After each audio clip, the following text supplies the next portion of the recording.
Welcome to another episode of Victoria's Lounge from the Radisson Blu. Now, last week we talked about singlehood. Today we're talking about marriage. What does it take? What does a successful marriage really look like? Is there a lot of work required? Well, we have a wonderful panel ready to take us through what it means and what you need to do to actually have a happy marriage. Let's meet them now. Curtis Reed is a youth pastor and missionary from Chicago, Illinois. With over 20 years' experience in mentoring youth, Pastor Curtis, as he's fondly known, is ready to share his experience as a single man for several years and how he managed relationships with the opposite sex before finally settling down. Fridah Nambaka runs the Excellent Wives program, working with courting and married couples. She's been married for 18 years and has 3 children, and still finds time to lecture in entrepreneurship and strategic HR management. Reverend Philip Kitoto is no stranger to many, best known as the Bishop of International Christian Center and his relationship column in the Daily Nation. Having been married over 30 years, counseled couples over 20 years, and written 4 books on relationships, Reverend Kitoto is more than a love guru, and he's ready to unleash his wisdom. Remember, hashtag Victoria's Lounge is how you can chime into the conversation on social media. Now, last week we dealt with singlehood. And on this show, we're actually talking about marriage. What happens after the ring? But before we get to that, Pastor Kitoto, we need to kind of understand why marriage should be an option. Why should individuals, or why is it something that people should get into? I think marriage, one, is a choice. One has to choose, do I want to get married or do I want to stay single? Once they have crossed that border, they should ask themselves why. Those two are key to establishing the foundation on anything else that will come. We don't have to get married because we've been pushed into it. Neither do we get married because we think we are getting too old. We should not get married for certain advantages. We should get married because we understand clearly what that reason is. Right. And for me, for example, I asked myself, Philip Kitoto, you feel like you are a man now. Why do you want to get married? Right. And I thought, children. I said, suppose they don't come. And I said, money, because this girl can bring in money, I bring in money, and we can make a life. Right. And I discovered she was an untrained teacher, and I was an untrained teacher, and we were not sure about what would happen in the future. And finally, I came to realize I needed a friend. And from day one, it's now 35 years we've been friends. Wow. Amazing. And a lot of people say the foundation should be friendship. Friendship. At the end of the day. Yeah. Yeah. I mean, for you, Fridah, you have started a program that teaches women to be better wives. Just kind of take us through briefly what that's all about. The program is not actually being a better wife, but actually enjoying your marriage. Looking forward to every single day that comes in your marriage. And the program takes us through a number of aspects, just trying to understand who this man is. Many a times when a question is posed, and especially in marriages where there has been a lot of infidelity, the question that comes is, why will your husband go for another woman that looks more beautiful? Because that is what comes out. Right. In most cases, people say, she doesn't look like the wife. But the thing is, because we look it through a woman's eye. So this program helps us to understand, look it through a man's eye. What type of a woman does a man desire? Right. And so we get to a place where we are able to understand our husbands. Number one, we are able to accept them as they are. Realize you're marrying a grown-up, somebody with values, somebody who has been brought up in a different background from yours. And it is not so easy to change him. And to yourself, you also have some faults that your husband may not like. and you all have to live together. So we get through to understand, how do we accept this husband? What is it that we talk about when we talk about submission? One thing we realize is that God, who ordained marriages, said, men, love your wives, but wives, submit. And we'll get to that in just a Yes. bit. You know, Pastor Curtis, there's also, she mentioned something about changing an individual. A lot of times people feel, well, after the wedding, then, you know, it'll just be roses. What really happens after you say, I do? My wife, she likes to spend money. I like to save money. She likes to spend money. And she rarely spends it on herself. She spends it on other people. I loved that quality about her when we were dating. But then when we got married, that became a real challenge for me. And slowly, she has helped me become a much more generous person. But there was some pain involved. Right, right. I mean, let's talk about just I'm kind of jumping back, but engagement period. Pastor Kitoto, it's called at times the limbo stage because you're in between dating and marriage. What should someone be doing? What should a couple be doing during that time? Be sure you have gone through the steps of evaluating whether this is the person. Values, you know, all those things put together. Do some personality tests together. Get to see another couple who can ask you questions. Once you're sure of that, then begin to study together. Possibly get a book, study together. If you're Christians, pray together. Do certain visits together, adventure together. But put certain boundaries in place. For example, one, if I'm dating, I'm a lady, and this gentleman asks me to be in bed with him even after 1 year. And I have said, I want to be with you when we are married. Right. And he wants to violate that. That is a red flag.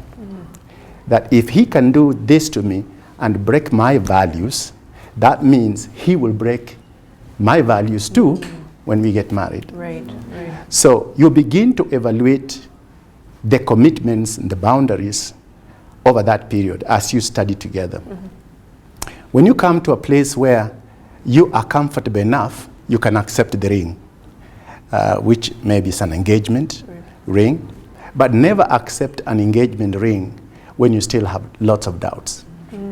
Try and sort out your doubts, but be sure that your doubts are not just fear.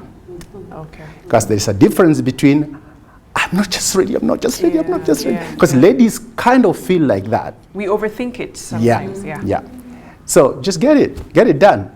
Yeah. And some men these days have become like that. They want to cross, but they don't want to cross. They want to cross and they don't want to cross. Right. And I just tell people, you know what? What are the 5 things that you committed in this person and said, if I find a woman of this type, 1, 2, 3, 4, 5, and indeed I can see them, and indeed I like them, we are compatible in those areas. Right. Do it, for heaven's sake. Yeah. Tell that person, let's go forward. Now, the final part of that is, don't let somebody keep you in an engagement or in dating forever. I was about to ask that. How long is an engagement supposed to be? The trouble is this, Victoria. Either we rush it, or people are playing around with us, and we love to have the coffees and the teas, and they're not telling us anything. The truth is it. The moment people see you and me together for 10 dates, no other man is going to come for you. Because they know you're gone. You're committed, yeah, exactly. So why would you want to totally miss that? Because somebody is chickening out, or is not being bold enough to tell you, you know what, it's time. So in that case, do you further put pressure on the person, or do you break it off because they're not serious? You just become polite enough and say, we've had 10 coffees, and I'm a person that want to clearly know, if we are still exploring some things, what is it that we are exploring? right. You know, these days, things are not like in those days where you just take people for granted. So I think people need to be a bit more bolder, and we will avoid a lot of mistakes. Yeah, yeah. And just before we go to break, there's also this notion that before you get married, the wedding is the climax or the happily, and then the married is the ever after. So, you know, for a lot of people, how would you kind of advise someone who thinks of the wedding so highly that they forget the work that comes in the marriage? Fridah. A wedding is just an event that is announcing to everyone that now I'm getting married. Right. That is not the marriage. There is a marriage after the wedding. So don't focus so much on the wedding to forget the after wedding. And that is what we do. As Bishop has said, there are so many red flags that we overlook at the expense of getting to the wedding. And then now when we get to the wedding, that is the time we start realizing, oh, you mean if he can't say the word today when we are having the 10 coffees, he will not say after the wedding. Right, right. Yes. Yeah. So you really need to have an open mind when you are getting there. I always tell people it's better 10 broken engagements than a broken marriage. Yeah, yeah. And on that note, we need to take a short break on Victoria's Lounge. When we come back, we'll be answering the question, can marriage really work? And what does it take? We'll be right back.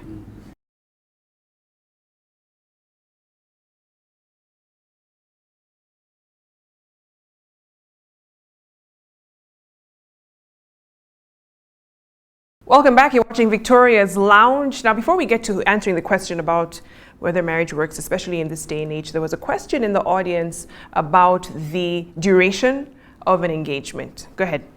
Is it okay to ask directly? Are we getting into a relationship, or you want to do coffee, or you just want us to hang out? What do you do? Because right now, these kind of relationships or engagements, if you ask someone directly, it's like you are putting them off. How do you do this? You've asked me out, that's fine. You go out, and when you are there, enjoy the time. Have fun, enjoy it, and thank them. Thank you for the coffee. And wait for the next one. If you are invited for the next one, go for it, right? When you go for it, try and within that time, in a clever, nice way, begin to unleash some of your values. Okay? You know, Michael, for me, you know, sometimes, you know, dates are very relaxed. My mother, you know, taught me, or my father, or I keep learning that, you know, when you're seen with somebody 10 times, people begin to start thinking things.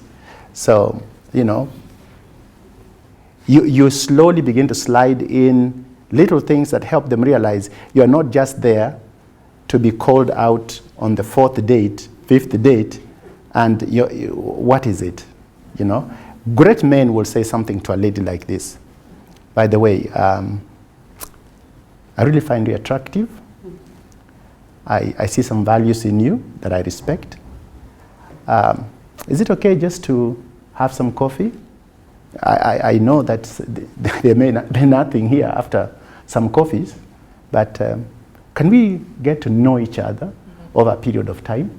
Now, if they said over a period of time, let's get to know each other, then relax and get to know them yourself also. Not just them knowing you, but get to know them. So that is a good blanket where you don't have to keep asking, now is the 10th date. Okay? But you will know when you're wearing out. And when you're beginning to wear out, that's a time to begin to say, you know, it's been a year. It's been 6 months. It's been 4 months. I see one of our audience members saying, year. Victoria, it's true. Some people go for almost a year and they have had nothing.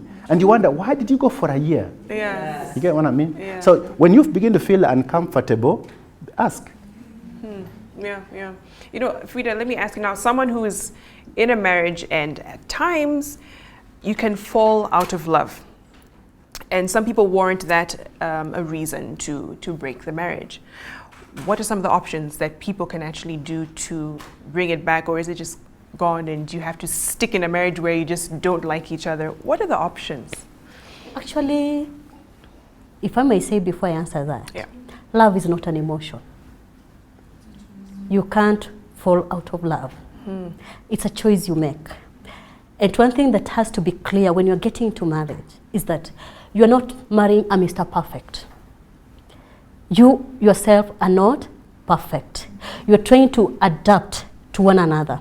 So there are certain things, unless there is the aspect of where you are so emotionally tortured, you are abused, and it is beyond repair, then I don't see why you should fall out of love. This should be an unconditional. Yeah. What do you say to someone who would say, get married and the love will come? Because people do say that as well. I can't advise that you get married and love will come. Yes, that I can't advise. Yeah, yeah. Why? Because why are you getting married? What is the reason you are getting married? Is it because like nowadays we hear a lot about sponsors? Is it the money? Right. Are they the children? What is the reason you are getting married to someone you don't feel anything about? Yeah. And if you don't feel now, what tells you that tomorrow you will feel? What about if it never comes? Yeah, Yeah. exactly. I mean, and Now, for yeah, a go ahead, Pastor Christian, Kitoto. the question would be, what is love? Yeah. We said, yes, attraction is great. And I think sometimes feelings are great. But feelings is not love. Yeah, yeah, yeah. So I like the fact that love is a choice. So a choice to do what? Yeah. When you look at the Bible, it talks about, I don't want to be preachy, but it says that love is kind, love is patient, love is long-suffering. Yeah. So you're saying, Victoria, I'll be long-suffering with you. So in essence, Victoria, I love you. Right, right. So is that really what we're saying when you tell somebody, I love you? Very true. Is that when you're telling somebody, I love you, are you saying, I will be kind? Yeah, yeah. Because really we have confused, and we're saying, I know you no longer love me because I'm not feeling feelings. It's just that it's just that person is no longer playing games. They're now asking me serious things to demand accountability. Because people, when they know that when we get married, we are starting a journey of becoming better Christians, becoming better honest people, becoming better mature people. Because marriage matures you. You are never mature when you are single. Yeah, yeah. But marriage matures you to now know how to treat other people better. You know, it's interesting because when you talk about how people change and marriage changes you, there was a pastor who said, I've been married 7 times to the same woman. You know, and someone was wondering, what do you mean by that? It's because people change, you know, and you have to be willing to also change with them. And Pastor Curtis, I mean, that's also part of the sacrifice. And you talked about the art of compromise in the other show, but just kind of talk us through that process. So I've been married 8 years now, and I've watched my wife go through all these different growth levels. She keeps evolving, and that's really the point. And every time she evolves, and by the way, evolution is not linear. Yeah, yeah.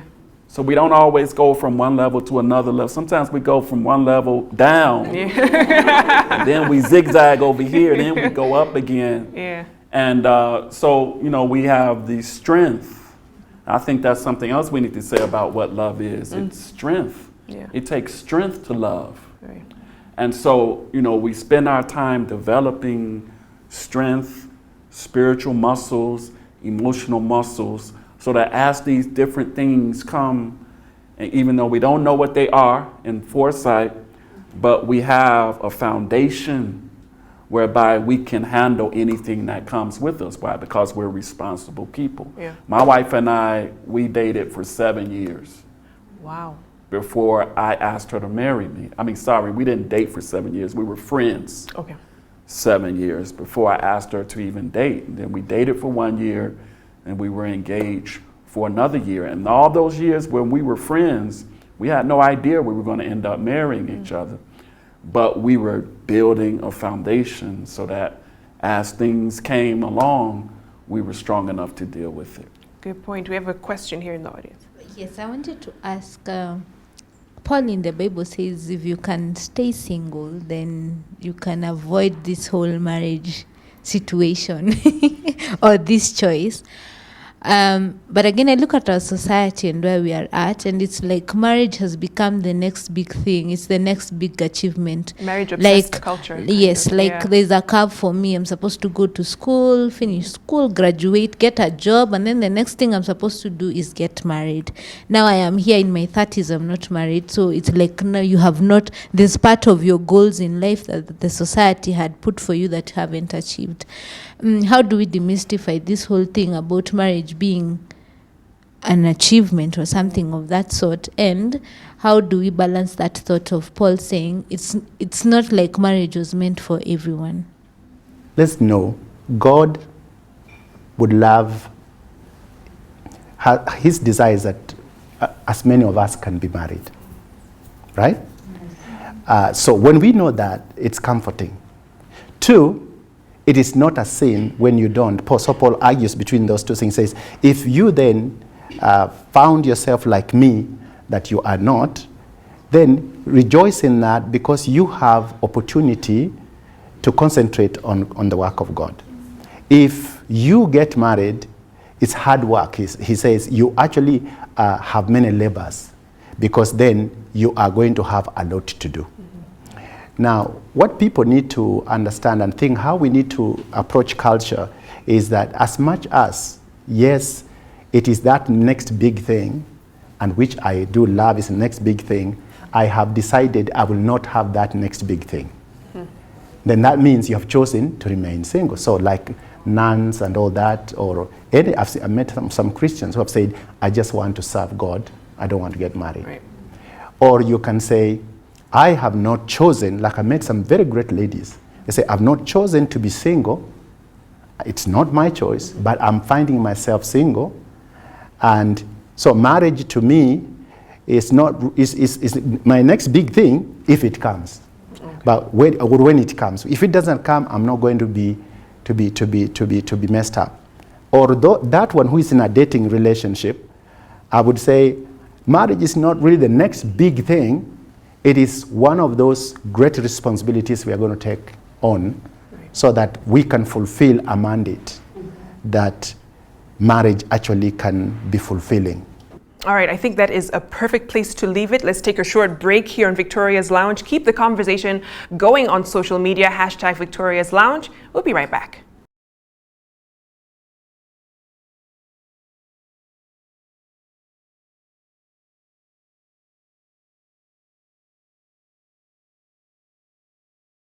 All right, welcome back. You're watching Victoria's Lounge. We're talking marriage. Before we move on, though, Pastor Curtis, you wanted to respond to that whole issue of marriage being seen as the ultimate. I did not get married until I was 40. And I had reached a place in my life where I wasn't sure I was ever going to get married. And the society, but in particular the church, because the belief that everyone ought to get married is not a biblical concept. There are people who choose to get married or not get married for a variety of reasons, and those decisions should be respected. So another answer to your question, I think, is, how do we start to get past this, is to have conversations like this. I think we need to have them often. I think we need to have them in many places, in many venues, so that people can begin to realize, okay, what does the scripture say about this? How are young people feeling today? What are their desires? What are their goals? What are their aspirations? And for some of them, marriage may not be a part of that. Yeah. I mean, let's kind of now shift gears to myths about marriage. And I'll just read a list that I found online doing my research. And one, it's about being able to have sex in the right setting. Who you choose to marry is the most important decision you'll ever make. Love and happiness all the time in a marriage. It's a one-time thing. Marriage completes you. Your spouse is your best friend, and marriage is work. Pastor Kitoto, what's your take on all those? Are some truths? I think there are some I object. Okay. Because I think marriage becomes what the two of you make it to be. Okay. So to me, I find my good friend in marriage, whether we are going through tough times or bad or good times. I don't think my wife has ever stopped being a good friend because I said a bad word.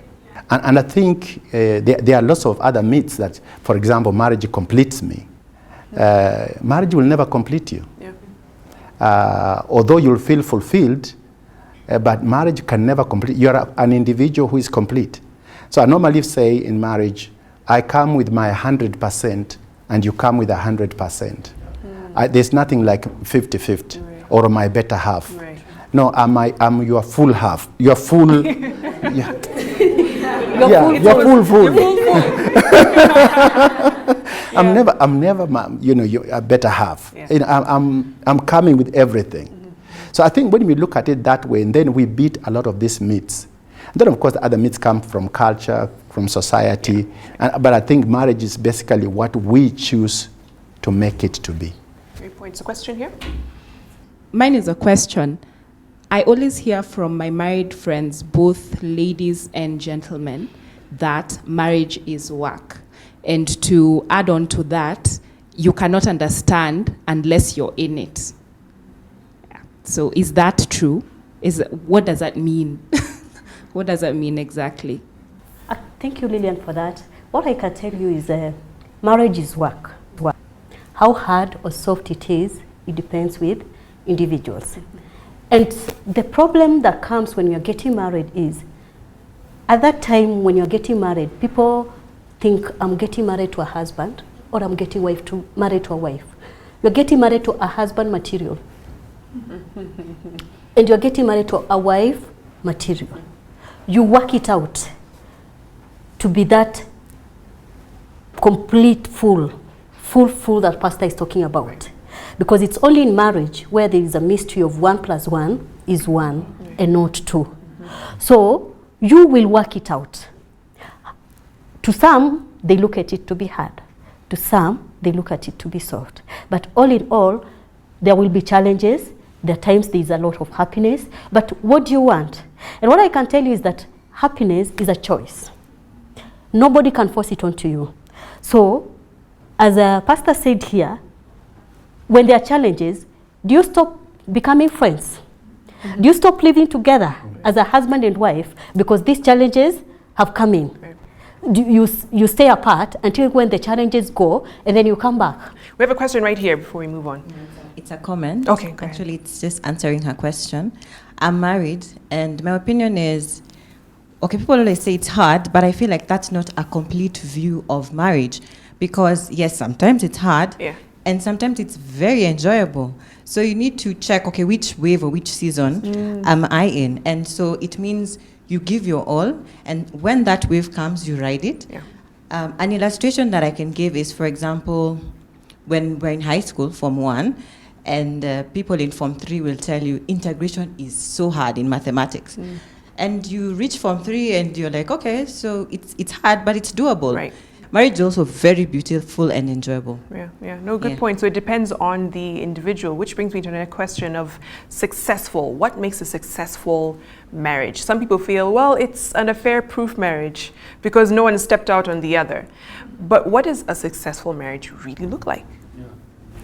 I think a successful marriage has to do with people bringing communication, honesty and transparency, and also the husband and the wife having transcendent goals. And what I mean by that is it can't just be about the husband and the wife loving each other in this nice little cocoon. It has to be about your gifts, your callings, your strengths, your inclinations merging together so that we create something and contribute something to the world that's greater than what we could have done by ourselves.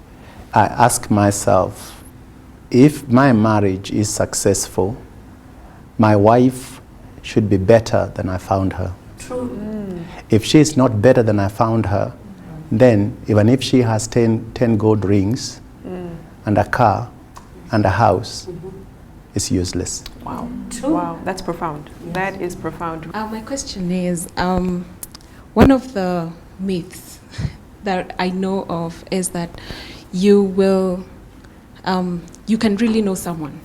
And that is the point where you can maybe really get to ask them to marry them and all that. But I believe that you can never really get to know someone. Like, people change, like what we have already communicated, that, they keep changing. But during that season of maybe dating, you find a man telling the lady that, let's get to know each other. Until I really know you, then maybe we can, move on. But is there such a thing as I really know you and now... Fully knowing someone, yeah? Because even you yourself, you don't really fully know yourself. Yeah, so how do we handle that? Because it's a very common sentence out there. Okay. Now, of course, there is no way you will truly 100% know someone.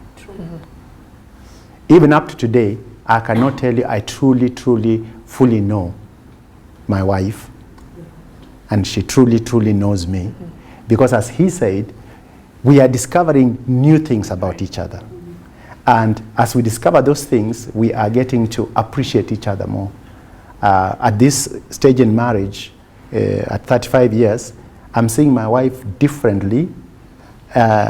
She's now more attractive than I've ever seen her. She is different. And I look back, and I was seeing something different that time. So I would say, that we just need to put on the lenses properly and be able to evaluate from a sober position. There's this myth, people say that once you get married, when kids come in, things change. Is it true? Or how can you tell? Of course things change. Definitely. What I mean is things change for the worse, like no, there's more attention issues. to the kids and less on the spouse. Yes. Kind of thing. I would say things change. I would agree with the statement. Definitely things change, and it could change for the worst, for the better. It just depends how emotionally the two of you handle. From pregnancy, it is said that when a woman gets pregnant, that's when the most affairs happen. And the issue there is, why would that happen? You come to when there's the nursing of the baby and the child. Some men feel things have changed so bad that I don't get attention. And you move further, the kids begin to, so man and woman begin to relate through children as they grow older. Do you have school fees? Do you get this? So they talk very little about themselves. Yeah.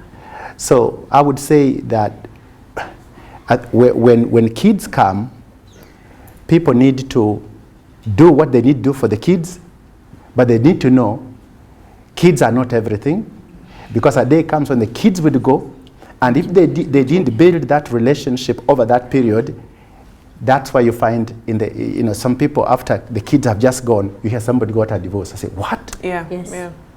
How they were together for 20 years. But the truth is, they never were relating. Wow. They were speaking to each other through kids. Yeah. And the kids went and they find they are strangers. So the kids are like a buffer zone. Yeah. Really, Yes. until when they leave, now you're wondering who's this person that I've been together So I with. tell people, the moment you're pregnant, get pregnant together. Walk through pregnancy together. The moment you get the child, get in together. Right. And so forth. Okay. Yeah. The irony of all of this is that what children want more than anything is a mom and a dad who love each other. Yeah. One last question here before we wrap up.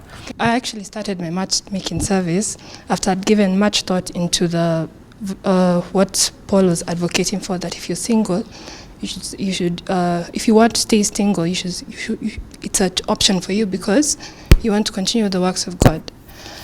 But also I think the Bible advocates for master mission mate, being that whether you're Buddhist or a Christian, you should have something that guides you in life, and from that you should find your purpose or what you love doing, and from that you should be able to get a helper or a mate who will help you fulfill your purpose.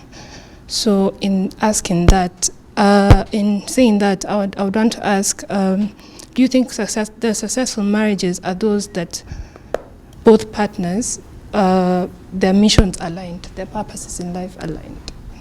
Absolutely. Yeah. You know, again, for a marriage to be successful, both persons have to fulfill the things that they believe they're called to do in life. And that can also work when you're single. You know, there's a scripture, I think it's in Matthew 19, it talks about there are 3 kinds of eunuchs. Am I pronouncing that right? Eunuchs? Eunuchs, yeah, I think so. So that, you know, some are born that way, others are made that way by other human beings, and some people choose to live that way for the sake of the kingdom of God. So, you know, either way, whether you are single or whether you are married, you can live a purposeful, fulfilling life. But I will say this, when you're married, it's more difficult because your interests, the scripture says, are divided. And you have to take account for that. Thank you so much to my panel, to my audience, and great insights coming out of this conversation. For those who are yet to get into marriage, be sure that you are actually ready for it and it's something that you do want. And for those who are actually in it, make sure that you're becoming the best version of each other. Thanks for watching Victoria's Lounge. I'm Victoria Rubadiri. Thank you to Radisson Blu for being such wonderful hosts. Let's do this again next week. Have a wonderful evening.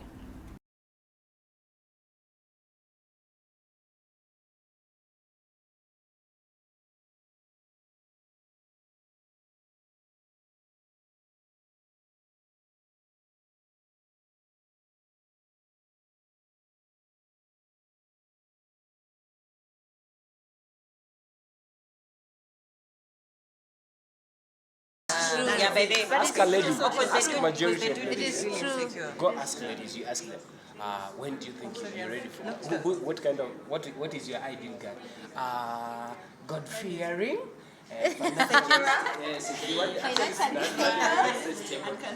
Financially.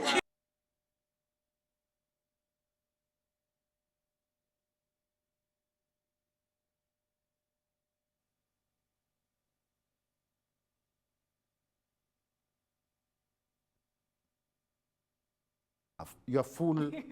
Yeah. You're full. Yes, sir. That's where you are, right? Yes, sir. It's a pleasure to meet you. Pleasure too. Where are you?